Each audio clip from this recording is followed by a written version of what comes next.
They think I'm crazy. Come in, Ray. It is not I who am crazy. Lightning never strikes twice in the same place. I'd like to introduce Space Ghost. Nice to meet me. You with me? Like I said, you're the captain. Prepare to surge to sublight speed. Hold on to your butts.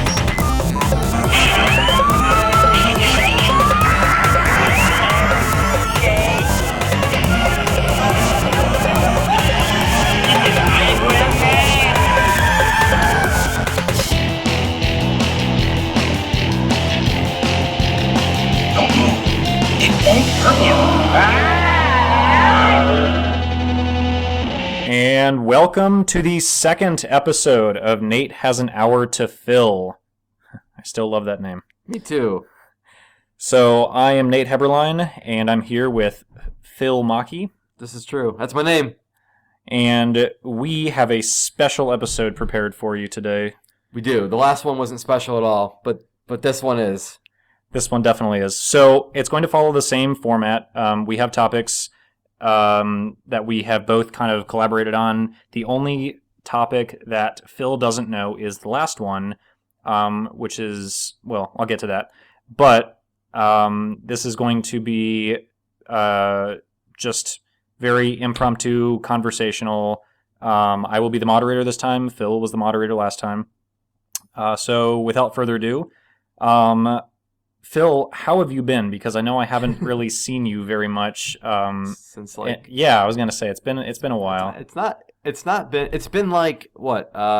We went to go see Terminator. We did go see Terminator, which was a fantastic movie. Really good. We're not going to review it, but it was a fantastic movie. We're not going to review it, but you should go see it. Yes, you should. And besides that, though, I think it's like the last time we did an episode was the last time we hung out. Yeah. I think you're right, because I know we message back and forth and whatnot, and it's either my schedule is just crazy or something comes up. So yeah, I got a new car. Oh my God, tell me about it. So I was gonna go. I started tutoring, like drawing classes, like last week, and I was on my way to my first class doing this self-taught. Well, not self-taught, but I'm not doing it through an organization like I used to. I'm actually just teaching through myself, going to people's homes, and I was pulling out of the parking lot. My brakes gave out, and I had to go to a nearby car fix-it place, and they told me that my car had rusted out because of all the salt from when I was living in Ohio. And a friend of mine came over, Sean. I'll just say his name. We'll call him Sean for the purposes of this conversation. That's also his name. And he came over and helped drive me out of there. But he took a look at the undercarriage of the car and was like, "Yeah, dude, your suspension's gonna have to be replaced among the other problems, which are brake lines, which are all rusted out." So long story short, I had to go and make a decision, and I decided to lease a car. So before you tell me and everybody else what car you got, how old was your beloved Jeep? My Jeep Wrangler, I think it was a Sport, was a 97. Oh my gosh. I was the third owner of the car, and it was the only car I've ever owned until now, and it has had a lot of repairs, but I had it for 12 years. Wow. So that's a long time to have a car. Yeah, it's been weird driving a new car and getting used to, things that work. Yeah. When I got a new car, because I got one in either February or March. Yeah. Because I got rear-ended and anyway, it was the hardest part for me was gauging the car when I would pull into a parking spot. It was like I was driving it was like I was 16 again, driving this new car because I couldn't gauge if I was going to hit the car next to me or, So yes. That I'm assuming that's probably going from a Jeep to whatever car you got. Yes. Is probably very different. Yes, I have a Ford. Oh my gosh, my brain just blanked out on me. Oh my gosh. Wow. Well, I have a Ford. I don't know why my brain is doing that right now. Is it a sedan or a coupe? It's a sedan. So it's a four-door Ford. Yes. Four-door. I had a two-door Wrangler before, so that's been weird being so up high and then coming down to the ground. The heck's the name of my car? Is it a Focus? Yes, it is. and I couldn't focus on the name to think of it. But yes, I kept wanting to say Fusion. I don't know why I wanted to say that, but it's a Focus. So I like it. The color's really great. And What color is it? It's candy blue. Candy blue. Yes, and I have named it Ellie from Jurassic Park. Ah, yes. So, and my Jeep was named Muldoon, also from Jurassic Park. So I see a theme here. yes, the theme is human names. But no, it's weird.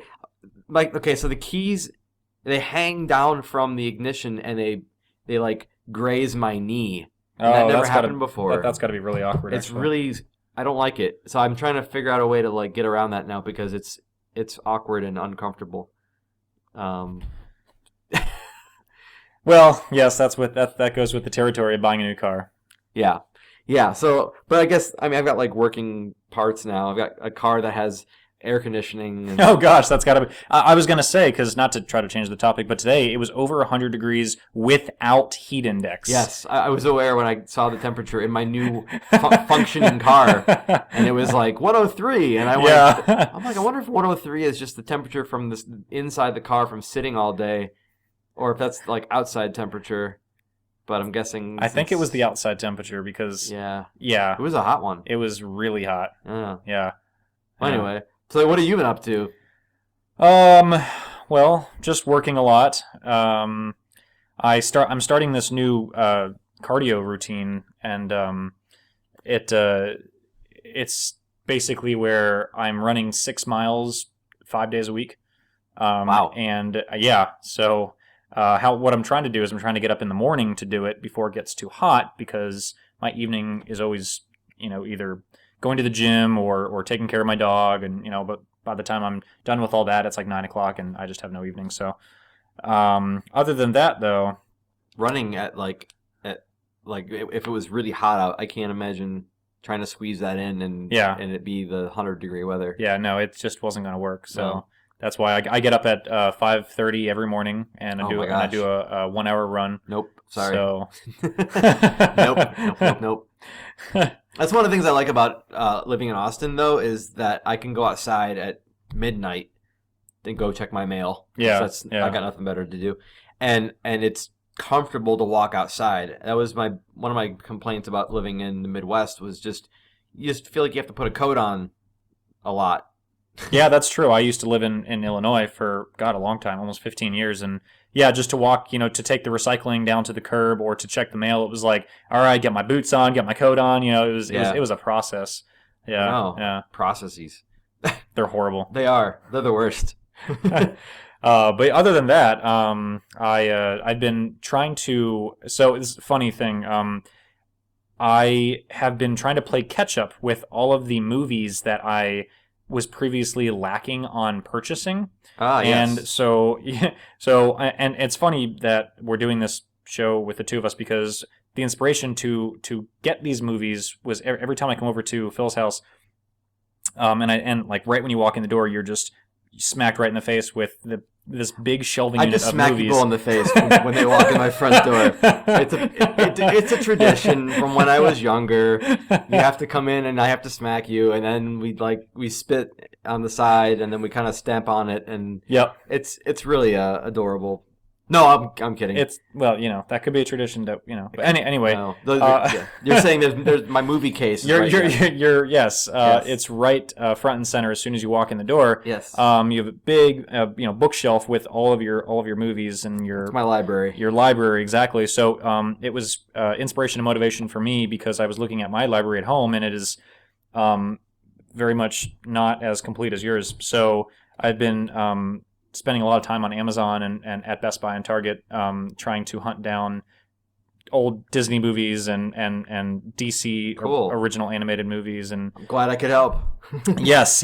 If nothing else, you were motivation for my ever increasing library now. So if you're listening, Warner Brothers and Disney, if you wanna help us promote your stuff some more, you should be sending us some free movies. That's right. Free marketing, free movies. And speaking of free marketing, Phil and I right now are drinking Sky Valley Valley what is this, like organic soda.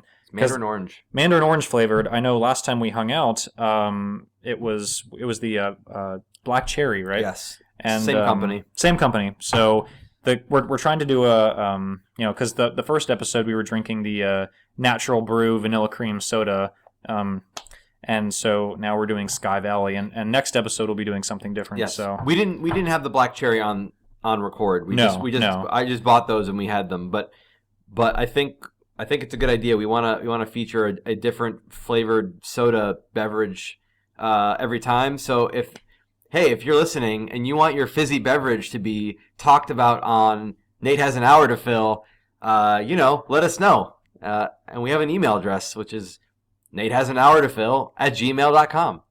And Phil is spelled Phil, not Fill. It's a play on words. All right.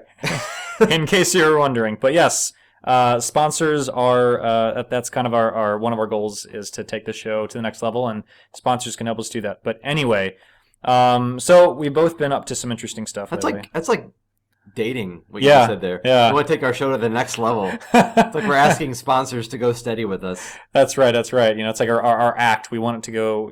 Yeah. We want to improve our act. It doesn't sound right at all. That doesn't sound right at all. Oh, anyway, all right. Yes, moderator. What are you moderating today? So that brings us to our first topic. What's the segment? So the segment that we're doing is Nerd News.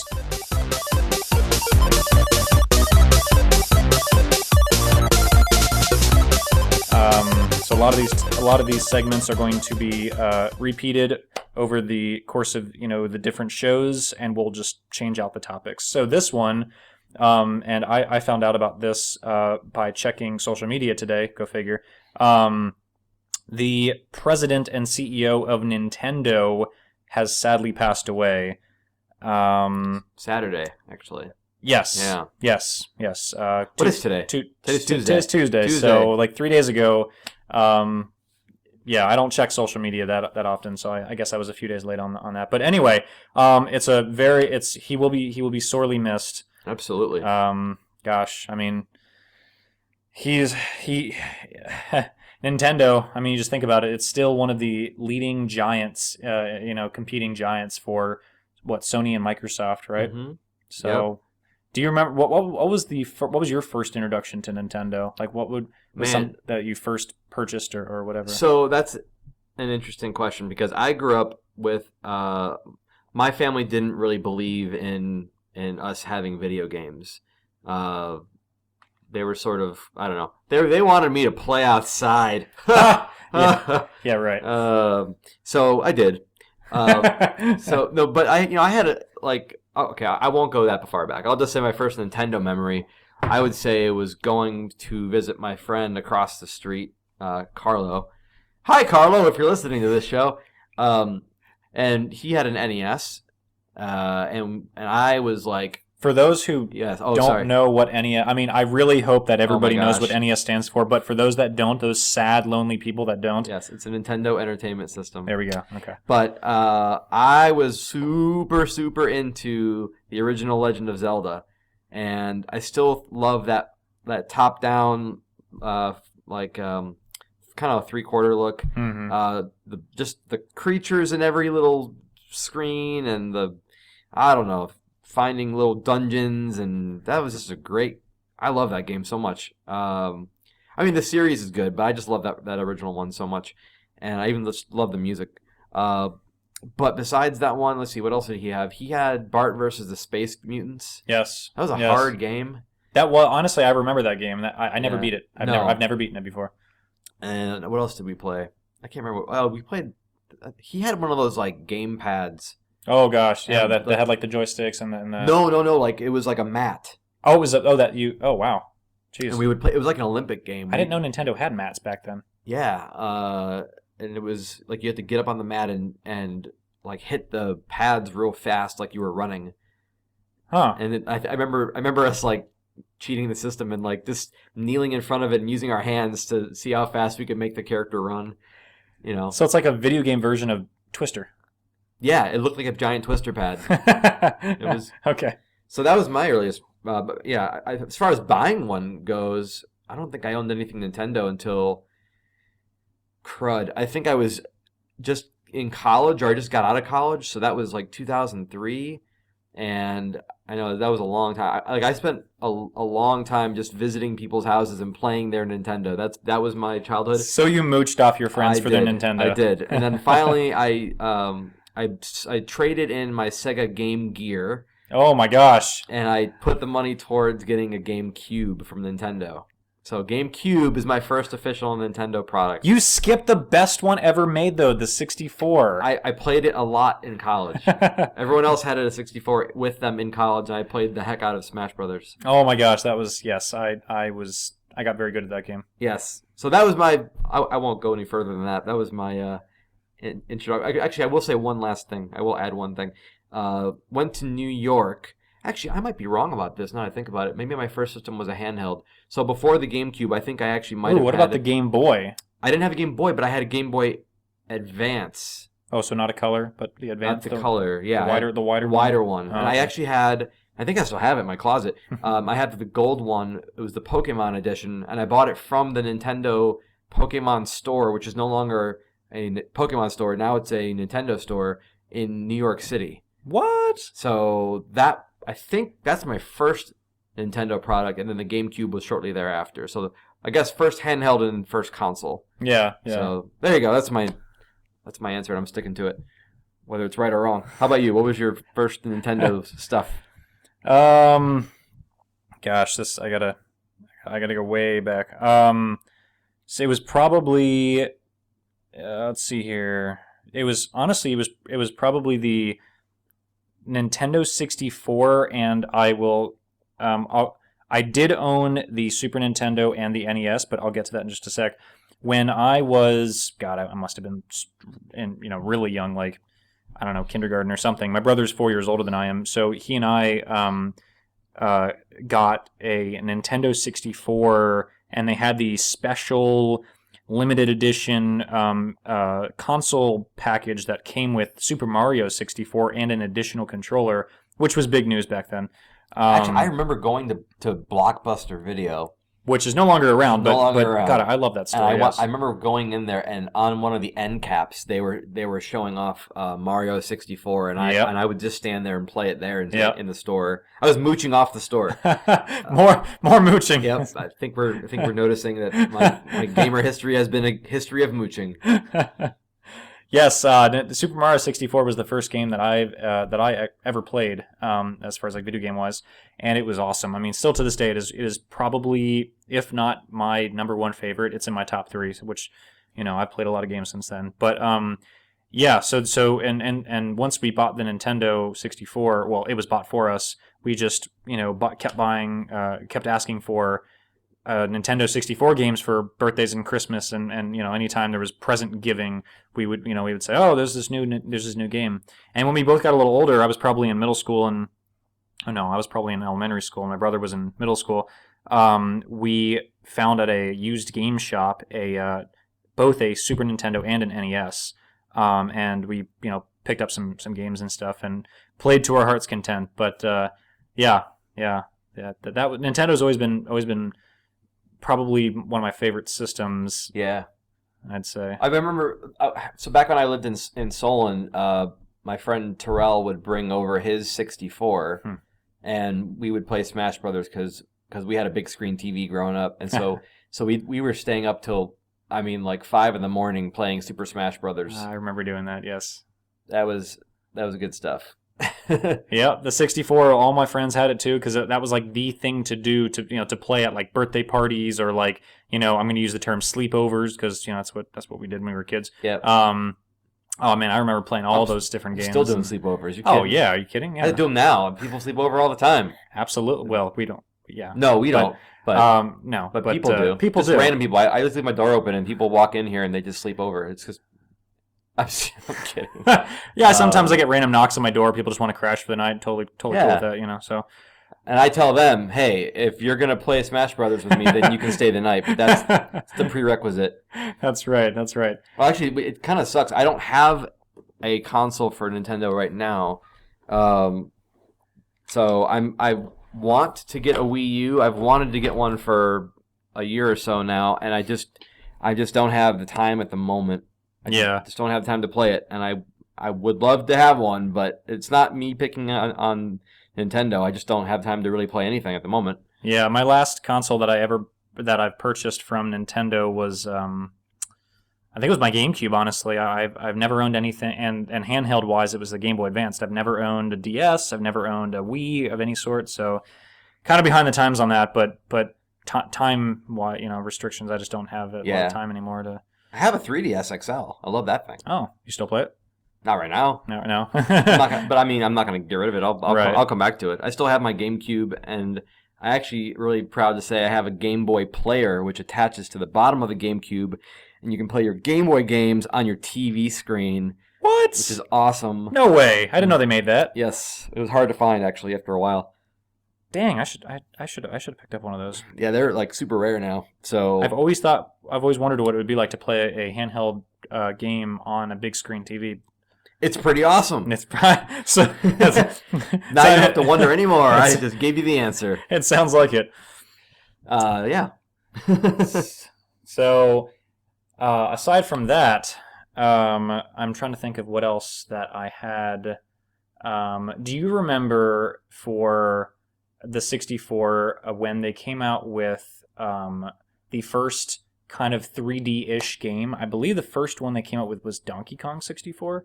Yeah, I can't remember which was the first. I remember playing Star Fox 64. Star Fox, that was awesome. That might have been the first one. Because that one kind of had where you could do barrel rolls and... And it was very geometric. Yeah. It was I remember Star Fox. Very blocky, but that was probably the first one. And then I remember going into... This is not even Nintendo related, I'm just going to say it.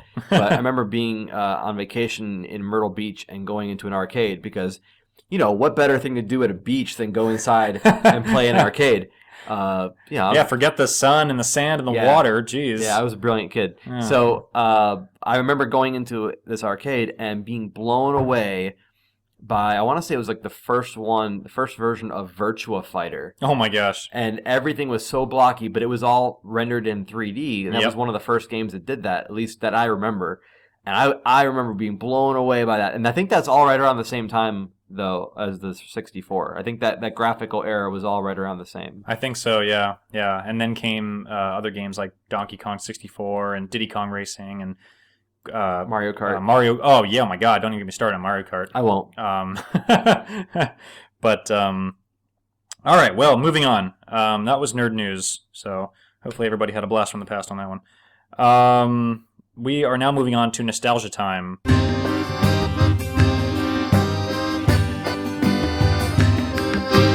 And this one is going to be an interesting one. So we're going to kind of it's going to be a two-parter. Ooh, 2 parts. Yeah, I know. We're getting dicey on this one. We're trying something new. No, I'm kidding. So we are going to first. I want to talk about the movie that you and I went to see, Ex Machina. Yes. Oh man. So I friggin' loved Ex Machina. So for those people, because I was saying earlier that I feel that movie was kind of it kind of flew under the radar a little bit. So I don't think a lot of people even knew it existed or like what it is. So why don't you kind of say in a nutshell, what was that movie about? What type of movie was it? I want to say it's like a science fiction thriller, maybe. It was definitely science fiction. It was pretty heady, there wasn't a ton of action, but it was very tense in a lot of scenes. I was on the edge of my seat the entire time. Yeah. I was comfortably sitting in mine. But it was really, I don't know, that movie to me was begged questions of like humanity, which I think all good science fiction will do things like that. And I don't know, it's about somebody who made a robot. I mean, if I'm going to be real blunt about it, it's about a guy that makes a robot and wants. But it wasn't just a robot. No, I'm sugarcoating it. He makes basically a robot that looks like a human and has a lot of human characteristics and feelings, and so kind of like AI. Yes, like AI. He makes an artificial intelligence. I'm Apparently, I'm doing a horrible job explaining this movie. Well, Guy makes robot. The end. Go see it. Guy makes robot. Go. There's a movie called Avengers. Superheroes battle bad guys. Go see that one too. And then there's a movie called Terminator Genesis, and it's Guy makes robot. Robot kills guy. Robot kills guy. That's my way of defining a movie. Wow, I think that's like more abbreviated than they do on YouTube. That like a movie in 30 seconds or 10 seconds or whatever it is. What can I say? I like it when I abbreviate. Go ahead. So I was just thinking. So that movie made me think because we weren't originally even planning on seeing that movie at that time. We went to go see. Oh, I remember what it was. I had 2 free passes to go see Spy. I remember, and we went down to the what's it called? Alamo Draft House in downtown Austin. And I remember I was at work and I had called you up. I was like, we planned to go see Terminator. What are you talking about? No. You mean Ex Machina? I'm sorry. I was confused. Let me start over. So Ex Machina, which was what we were originally talking about. Right. We didn't even plan on seeing that at that time. I had called Phil up and said, "Hey, I've got 2 free passes to go see this new movie. It was a comedy. It's called Spy." And we had both kind of saw previews to it and said, "Yeah, that's free. Whatever, why not?" So we went down there about a half hour before. Yeah, stupid us. About a half hour before the free showing, and I mean, it wouldn't have mattered. They were right, exactly. The lady had said that because it was like a 6 o'clock showing or something like that, and she's like, the lady at the counter was like, "Oh yeah, this has been sold out since like noon or lunchtime or something." Right. We're like, "Oh, okay, well." Yeah. So basically, they give out free passes to movies apparently, and they do it, I guess, often. But if you don't go there within like hours before, you basically have to make a full day of it. Like I was talking to somebody who has done one of these free screenings, and she was like, "Oh, I literally had to take off work and be here like in the morning, and to see it, or to start standing in line by lunchtime." That's not really worth it. I know it's. I'd rather spend $10 when and to go when you want to go when I want to see it. Exactly. It's really inconvenient, but I guess it's basically it's first come first serve. So yeah, exactly. Even though we had passes, they weren't good because we weren't. We weren't first come to first served. I honestly think they should, only hand out a certain amount of passes, and But anyway, that's my opinion. So yeah, we went to go with the intention of seeing that, and then decided to go see Ex Machina. Ex Machina, which was really awesome. It was really awesome. Yeah. Alamo Drafthouse did a cool thing where before the movie they showed a bunch of like weird random like YouTube clips of robotics and through time to kind of get you in the mood. Yeah, it was interesting. And most of what was on the screen, I had no idea what was going on because it seriously looked like some of it was like black and white. Yeah. I don't know. It was all robot themed or AI themed, and it was weird. I don't know what was going on up there. Right, but I think what we were trying to talk about, I just realized this is a nostalgia time conversation, was what is this? What are we talking about? So the whole point of us, sorry, I got derailed there. It's okay. I just whole point of us talking about Ex Machina was that I had made the observation earlier of how quickly it went. Well, not only how quickly did it go through theaters, but how quickly it went from theaters to DVD or to disc. And so we were talking that we were thinking kind of way back when we were growing up. Right. That it's only been a few months, right? Like honestly, yeah, we saw that a few months ago, and it was brand spanking new in theaters. And then I think it was like a month, maybe month and it was less than a month later. No theater had it. Because I recommended it to a friend, and he's like, "Oh, I can't find it in any theater." And then before I knew it, it was poof. Today was actually the release date for it to come out on disc. Today is July 14th. Yes, 14th. Sorry. So the movie, I don't even remember now. I should probably look it up. The movie came out. I'm just gonna look it up here. Well, while he looks it up, So I remember when we were growing up, when we were kids, it took. My gosh, it took to go from out of theater to disc. There it is, April 10th. April 10th. So from April 10th to about That's 3 months. 3 months. It took, what were we talking about? Like a year? When we were kids, it was a year later you'd see the movie on video. So yeah. So I mean, and VHS, guys, not Blu-ray. that's right. So that's huge. I don't know. That's huge to me because if you didn't see it in the theater, you had to wait a year before the movie would even be something you could purchase or rent. Yeah. And now I feel like the incentive. I mean, we obviously love going to the theater. Still, it's an experience. It is. Yeah. But I feel like the desire is lessened by you could just wait 3 months and then rent it. So I don't know. I liked it. I liked it, and I didn't like it. I didn't like waiting that long for a movie I loved, but at the same time, now I feel like the experience is cheapened. Yeah, yeah. Because when we were kids, I mean, so let's say, for example, because I remember seeing Star Wars Episode 4, which was the first Star Wars that ever came out. Wait, you saw it in the theater? You saw Episode 4 in the theater? Might have been 5, but yeah, because 4 was in the 70s. Was it? Yeah.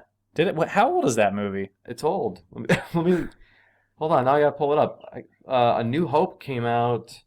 Anyway, I remember seeing one of them in the theater. My point is that from when that one was out of theaters, 77. Oh my gosh, 77. Okay, so it wasn't that one. Let's see, Empire. Maybe you're thinking Empire. Well, I don't think they waited 30 years or 20 years to. Empire came out in 1980. Okay, no, that wasn't that one. How old are you? Probably thinking Jedi then. Maybe, I don't know. I know it was 1983 for Jedi. Okay, no, that wasn't that one either. Did they re-release them in the theaters? Or are you thinking... honestly, they I'm not thinking Episode 1. I know that, but they might have done something where they were bringing it back to theaters or something. No, I mean I did see that one in theaters too, but by that time they kind of had a 6-month turnaround. I just pointed to Phantom Menace for those of you that can't see with the screen. when they just said no, he was referring to me pointing to a Phantom Menace which came out in '99. Yeah, it wasn't that one. It was when I was I don't know. I know they brought it back to a theater back in Illinois when we lived in Illinois, and my brother and I went and saw it. It was like another year before we were able to like purchase it or something. It must have been when they did the I think it was when they remastered it. You're right. Right. Yep. Okay. That it's all coming back to me now. Yeah. I wonder when that was. Let me see. I don't know. But I bet you're gonna look it up. What was it called? Like, was it called remastered? I think so. Theatrical release. All I remember it was because when it first came out on VHS, they sold them individually, and when they remastered it, they sold the new box set, and it had a new art on the packaging, and they sold all 3 of them together. So it was a big thing. It was a big deal. Interesting. Oh, 97 looks like. Okay, yes, that makes sense. That seems about right. Yeah. That fits with the timeline. It does. But anyway, so what's your opinion of this whole like quick turnaround from theater to disc? I guess I get it. Like, we're in a more impatient society now, and people want things when they want them. I don't know. That's true. I guess to me, like, it wasn't. Movies used to be more special, I guess is the way I look at it. Like, I remember when Aladdin came out. Oh, God. And it was just everybody was talking about it. And it was this big deal. And I mean, granted, I was a kid, and everybody that I'm talking about was also a kid. But I remember being like, I don't know, I remember being special. And then it just seemed like there were less movies coming out. Maybe I'm just thinking because there were kid movies and there was less kid movies at a time. So less that your parents took you to see. It might be that. I mean, maybe I'm just wrong, but to me, it felt like movies were more of like an event, and now it's like the moment a movie comes out, if you don't see it in the first week, I would even dare I say the first few days, people are kind of already over it, and that's sad to me. That makes me feel like everything is just not being appreciated like it was. Kind of a one and done type of thing versus it. Not to be like depressing about it, but I mean that's I look at movies as fun special events, and I don't like how disposable they've become. Well, movies, honestly, going to the movie theater that used to be like a very special experience or occasion has now become for lack of a better term, kind of a commodity. Like people just like, yeah, I've got nothing better to do. All right, I'm just going to go to the movie theater, you know. And so I think that it's a different culture than it was when we were growing up, where you're right. People they want to go see it in the theater, and then they want a quick turnaround to where they can buy it on disc, and take it home and watch it again, versus kind of waiting for it to, not only for the sequel to come out if there was one, but for you to be able to go to the store and pick it up. Yeah, I don't think we're like, a lot of times I feel like when I have an opinion about something that it's jaded because it's coming from me and I'm the one who's jading it. Like I feel like that you could make that argument, but if you go back in time, let's go back to when, I wasn't alive.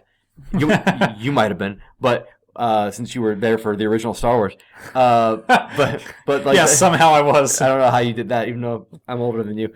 Time machines. So if you go back to when like the first Mickey Mouse cartoon came out, people were blown away by animation. It was like it was a new thing, and so again, I think that we're not off base by this. I think slowly from the 40s to now, I think it's become less special. That's just what it seems like to me. Yeah, I would agree. It's turned into just a kind of a side thought, like, oh yeah, okay, let's go see a movie, versus people being just amazed by what producers are coming up with and putting on the big screen. You couldn't download a movie, right? Right, like that. Right. That's what people need to remember, is that you and I are from an age where the internet wasn't around. Yeah, it didn't exist. And then we still grew up with the internet, but we grew up with it as it was emerging. Mm-hmm. Yeah, and so I remember when the internet first came out. I do too. God, but that's like we're old. I was gonna say, when the internet first came out, you had to use 2 tin cans, and you had to crank it for like 8 hours. It had a hand crank. Yep, the internet had a hand crank at one point, and it made it, when you would crank the internet, it would make the AOL dial-up modem sound, and it would kick whoever was on the phone having a conversation. Yes. With their landline phone, not cell phone. Right. It would kick them off, and they would yell at you, and yeah. So anyway. I remember like, and this is totally going off on tangent, but this is a tangent. It's okay though. Remember, yeah, this is good. My whole life is a tangent. So I remember playing Doom online with some friends of mine, Marshall and Mike, and I remember I had to like yell downstairs to my mom to not pick up the phone, and like so the phone would ring, but she didn't understand what I was talking about. Like that was all new technology. So the phone would ring, and I remember being upstairs, and I'd be like, don't answer the phone. It's Marshall, and she'd be like, answer the phone. If it's Marshall, answer the phone. And I was like, no, I can't. We're playing a game. Don't pick up the phone. Just let it ring.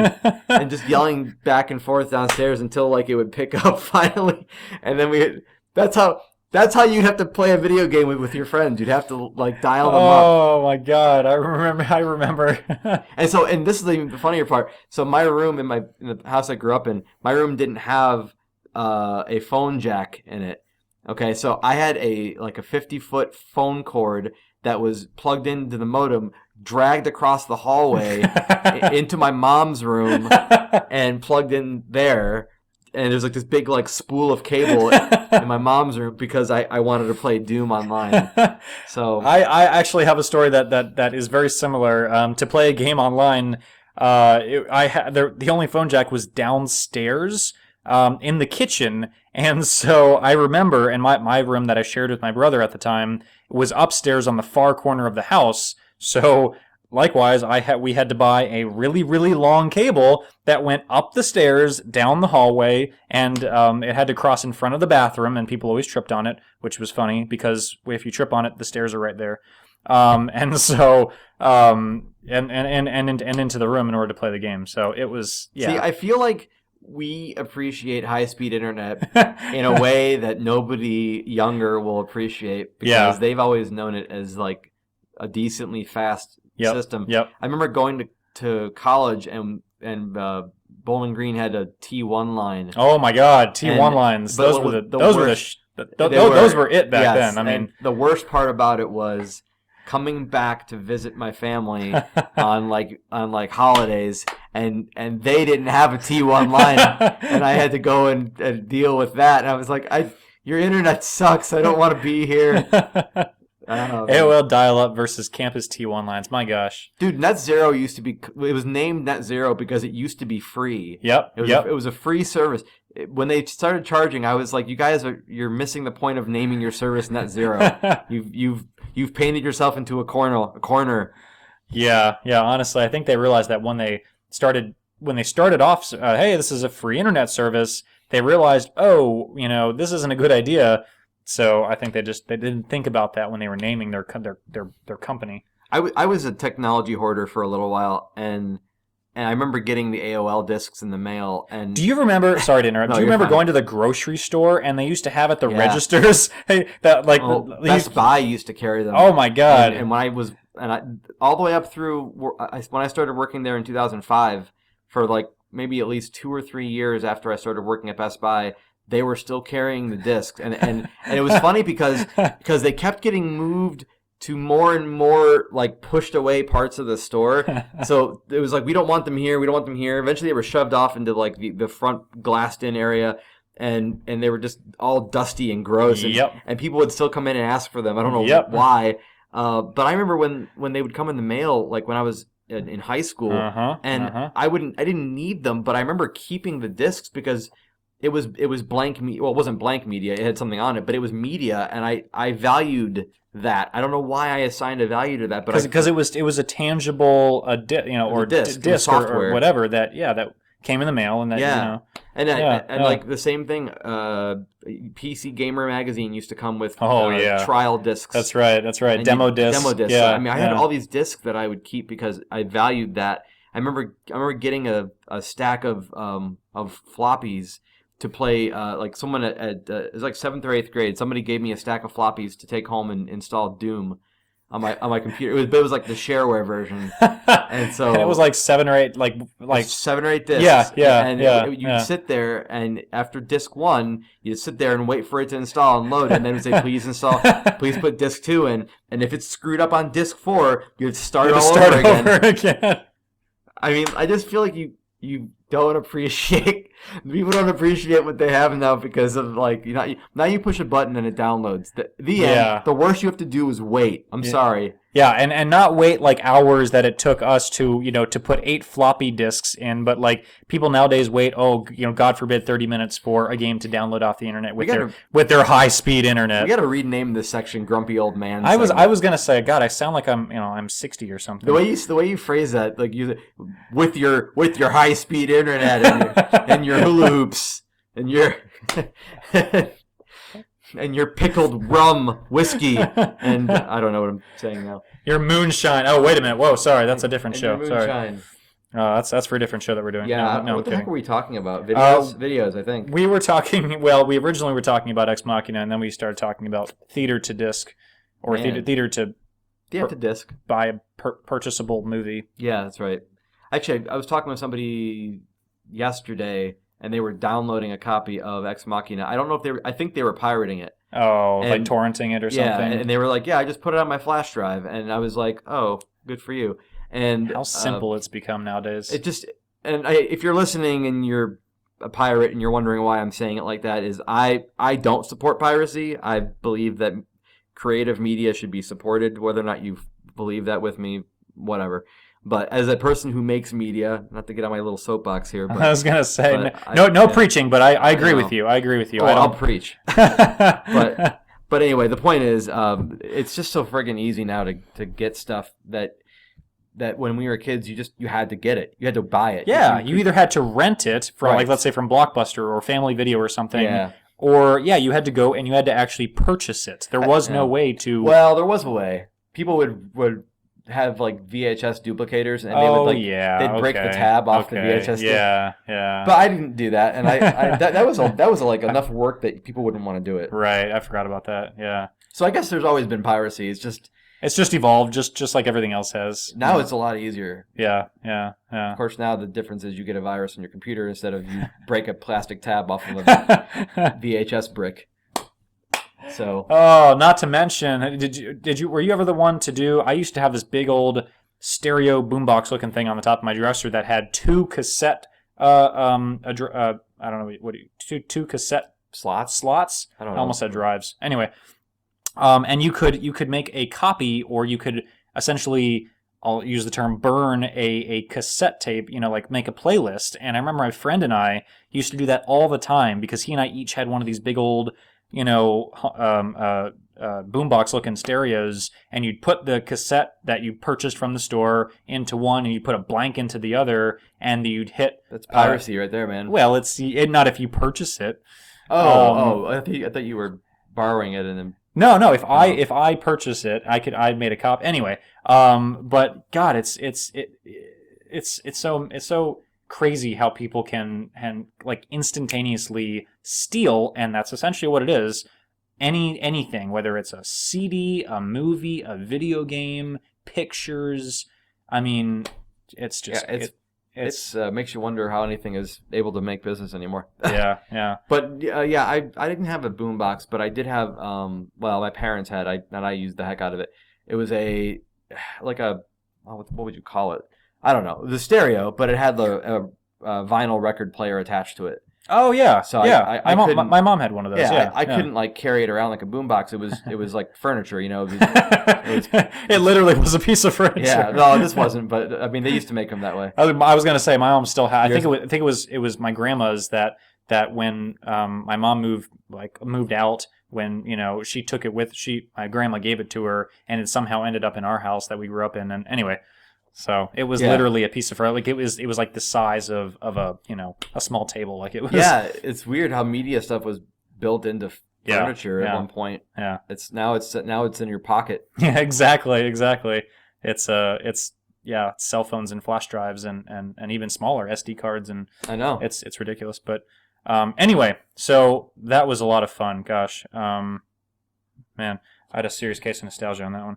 I know. It's like we had like nostalgia time. I was gonna say it was good times. It was good times. Good times. We're gonna be nostalgic about our segment. Yeah, and I hope everybody enjoyed that. For those of you who grew up or lived during the time that we were referring to. Those of you that are too young to remember it, sucks to be you. I'm making such an obscene gesture at you right now. All I can say is sucks to be you, because you missed out on some great times. I don't know what's like now. It's gonna be, what are they gonna say? Like, oh, I grew up with an iPod and it was a first gen iPod. I mean, maybe that's what it'll be for them. I don't know. Yeah, that's that doesn't sound nearly as cool though. I was gonna say, I mean, but it's all relative, because what our parents grew up with, I still get lectures all the time. My mom would say when I was a kid, and maybe they'll say like they had a Zune. I actually, don't even get me started, because I did own a Zune. Okay, I still own a Zune. We'll have to have another nostalgia time about MP3 players. Yes, for sure. Okay, so moving on to the I guess it's kind of the last topic, but this one can go in any direction, because this is the only topic that Phil does not know. Well, I think he doesn't know. I don't know. Unless he peeked. I did not peek. No, I did not peek. That this is the only section that is solely created by the moderator, which is me this time. And it's a what would you rather scenario. So without further ado, oh man, prepare to be blown away. Okay. I'm sitting for this. Brace yourself. Okay. So I'm gonna brace. All right. Would you rather? I'm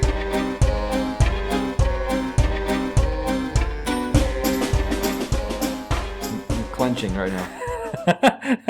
I'm eating as much cheese as possible. Well, it's a good thing the bathroom is close at hand here. This is. So I have a story behind where I came up with this topic, but I'll get to that. I'd be disappointed if you didn't. I'll get to that though. So, would you rather take a trip to Pluto? Okay. Or take a trip to the center of the Earth? Oh.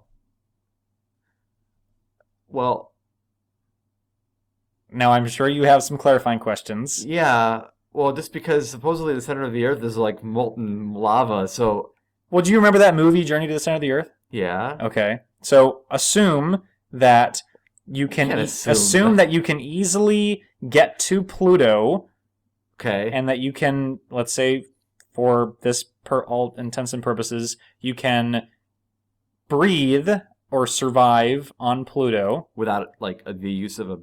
Right. Apparatus? Just you going there. So I can just go to Pluto and walk around like it's no one's business. Exactly. Or you can do the same thing to the center of the Earth.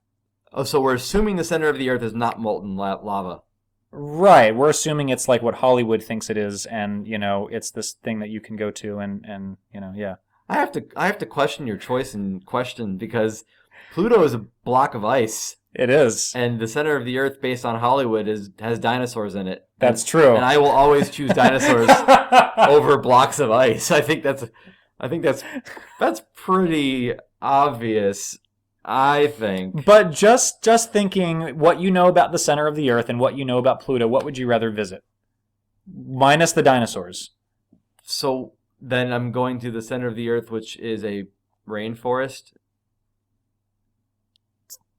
right? Sure. I'd rather go to a rainforest than a block of ice. I mean, the allure to travel in space to a giant block of ice is minimal for me at best. And why do people spend their entire lives wondering what it would be like to go to Pluto? Do they? They do. I think they want to go to planets that are possibly inhabitable. Like what? Anything that's not a block of ice.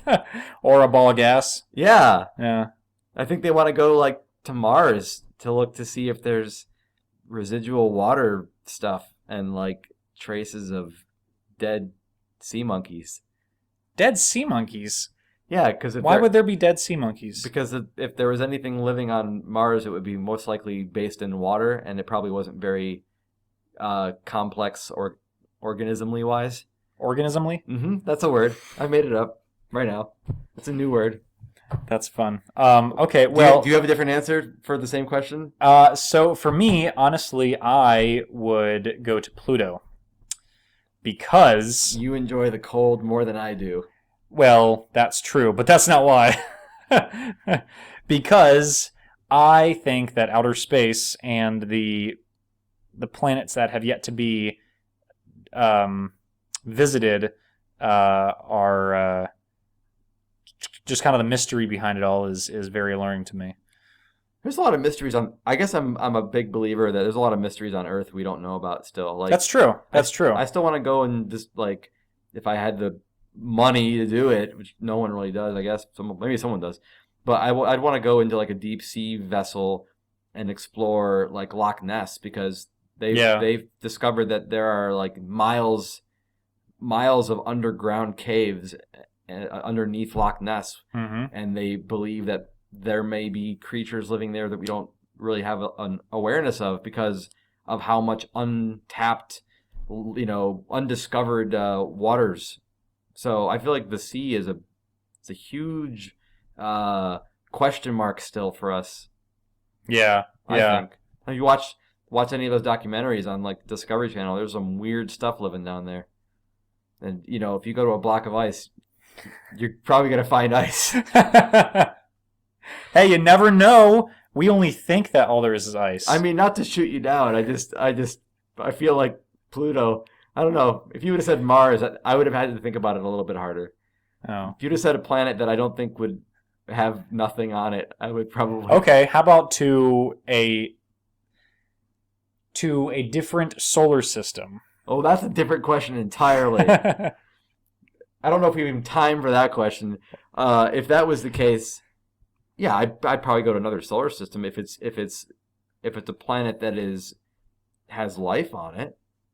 Well, what if it's a planet that could sustain life but doesn't have life already on it? So, what do you mean could sustain life? Like we think it does? No, like it. Like how do we know that?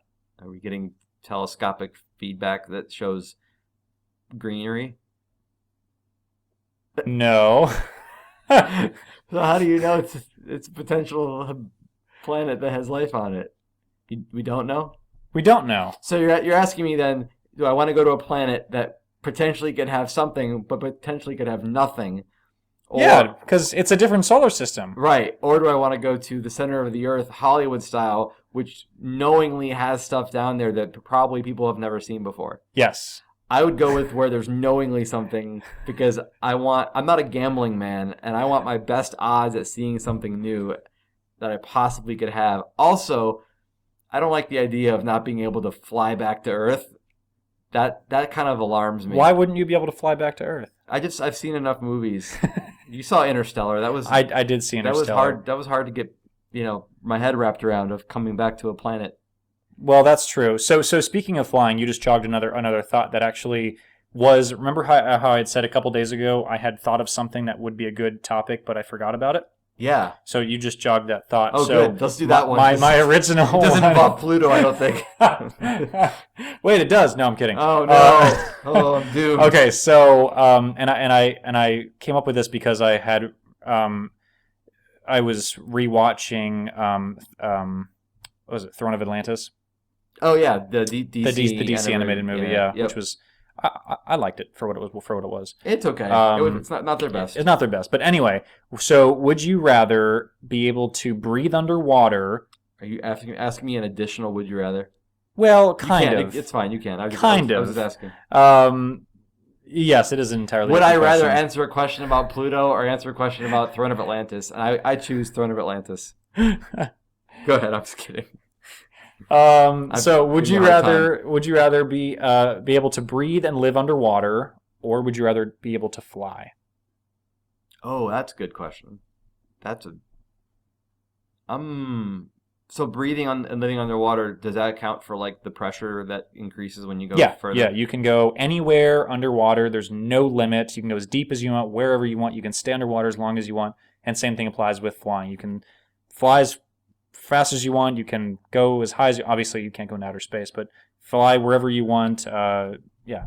So when you go up high enough, the atmosphere stops you from going into space. That's the rule. We're pretending there's like a shield, a dome. like a dome. Okay. Yeah.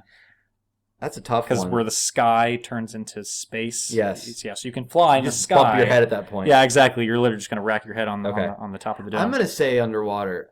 And even though I love the idea of flying, I'm going to say underwater. And here's why. There's not a lot in the sky. That you know of. Okay. I've been in plane rides, and there's a lot of clouds up there, and maybe some birds somewhere in between clouds and Earth.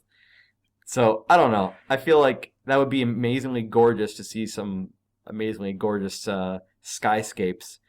But I'm a big creature person. I love creatures and I love discovery, and I feel like I can and mystery. I know you're a mystery guy. And yes. What is because our planet is mostly water, and go figure, we have only discovered like 5% of what the ocean has. So if your question is sky or water, and the planet is mostly water, I'm going to say I have better chances at finding some cool stuff in water. That's my answer to that question. Okay. Are you saying the same? Because you made a face when I said that, like you would have chosen. No. I've always had a fascination with flying. I think I've always been like, oh, that'd be so cool to fly. But if this question was posed to me, I would have to agree that equally as much I enjoy the ocean and I enjoy the water, and I've always wanted to be able to go as deep as I want and be able to breathe underwater and check out everything down there, because it's still so unexplored and undiscovered, and yeah. There's creatures and all kinds of cool stuff like hidden caverns and whatnot. So I would have to agree. I think underwater would be. They keep finding like new fish. Yeah. And stuff. Yeah. And, like crazy giant squid stuff. Yeah. So I mean. Yeah. That's a scientific terminology. Crazy squid stuff. Yes. Giant squid stuff. Giant squid stuff. Yes. Giant. That's important. True. Well, good. That's a good. I'm glad we had this talk. Yes, yeah. Because before the show, I was racking my brain trying to find a would you rather, and it was bugging me because I'm like, man, I had a really good one a couple days ago. So thank you for jogging that. That was the one. Was the sky or the yeah. Okay. Yeah. That was the one. And speaking about crazy, giant crazy stuff. Did you? I read an article actually today that they discovered they think it's some form of a species of a shark that actually lives underneath a volcano. No. Yeah. Like Yeah. like an underwater Like an active volcano? Yeah. Like an active, like it's obviously water. I'm not saying swimming through lava, but yeah, underwater, underneath an active volcano. So they discovered that a branch. They've never identified this. Because of the heat, maybe? I have no idea. That's it was weird. it was super cool. I saw the headline and I was like, oh man, this is interesting. That's cool. But, We'll have to look into that. Yeah. But we've got 60 seconds till we're done with our hour, so I guess we should remind everybody that if you like the show, give us a like on YouTube. Go to our email. Send us an email. Send us an email. natehasanhourtophil@gmail.com. Let us know. We're thinking about having some guests on the show. Yes, that will happen soon. Probably. I think we Yeah, should at least, yeah. We'll try it out. We'll see how it works. But if you have something you want to hear us talk about, if you have a would you rather that doesn't involve Pluto, that's how I'm going to preface that. God, I'm never going to live that one Oh, down. I'm sorry. Probably not. Yeah, let us know. We'd be glad to hear from you. Yeah. Yes, definitely. All right, guys. Well, it's been fun. Yes. This has been Phil Mackey. And Nate Heberlein. And this has been Nate Has an Hour to Fill. All right, we'll see you next time.